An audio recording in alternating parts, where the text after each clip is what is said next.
அண்மை செய்தி, தாம்பரம் ரயில் நிலையத்தில் 4 கோடி ரூபாய் பணம் பறிமுதல் செய்யப்பட்ட விவகாரம். கூடுதல் விவரங்களை வழங்குவதற்காக செய்தியாளர் ராகவேந்திரன் இணைப்பில் காத்திருக்கிறார். ராகவேந்திரன், மக்களவைத் தேர்தலின் போது தாம்பரம் ரயில் நிலையத்தில் 4 கோடி ரூபாய் பணம் பறிமுதல் செய்யப்பட்டது.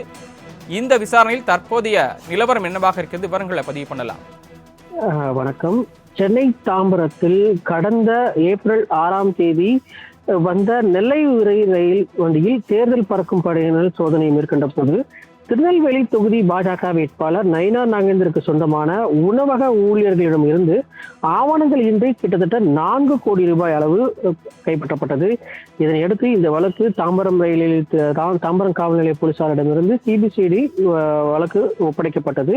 கிட்டத்தட்ட இந்த வழக்கு தொடர்பாக இந்த தமிழக பாஜக அமைப்பு செயலாளர் கேசவ விநாயகம், எஸ்.ஆர். சேகர் உள்ளிட்ட 10க்கும் மேற்பட்டோரிடம் இந்த விசாரணையானது நடைபெற்றது. இந்த விசாரணைக்கு முக்கிய நபராக இருந்த சட்டமன்ற உறுப்பினரும் பாஜக நிர்வாகியுமான நயினார் நாகேந்திரனிடமும் விசாரணையானது நடைபெற்றது.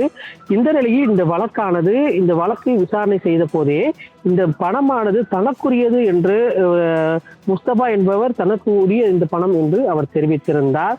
அது குறித்தும் விசாரணையானது சிபிசிஐடி போலீசார் தரப்பில் விசாரணையானது நடத்தப்பட்டது. இந்த விசாரணையில் இந்த உரிமைக்கு உரிய முஸ்தபா என்பது செல்போனை பறிமுதல் செய்து நடத்திய விசாரணையில் தெரிய வந்திருப்பதாக, அதாவது அவருடைய பணம் இல்லை என்று தெரிய வந்திருப்பதாக சிபிசிஐடி போலீசார் தரப்பில் தெரிவிக்கப்பட்டிருக்கு. முஸ்தபாவின் வங்கி கணக்கு ஆவணங்களையும் போலீசார் ஆய்வு செய்ததாகவும், செல்போனில் அவரிடம் பேசிய உரிமை கோர சொன்ன நபர்களுக்கு சம்மன் கொடுத்து விசாரிக்க சிபிசிஐடி போலீசார் திட்டமிட்டிருப்பதாகவும், கடந்த ஜூலை மாதம் 4 கோடி தன்னுடையது என உரிமைக்குரிய முஸ்தபாவிடமிருந்து சிபிசிஐடி போலீசார் 10 மணி நேரம் பல கோணங்கள் விசாரணை செய்ததாக சிபிசிஐடி போலீசார் தரப்பில் தெரிவிக்கப்பட்டிருக்கு.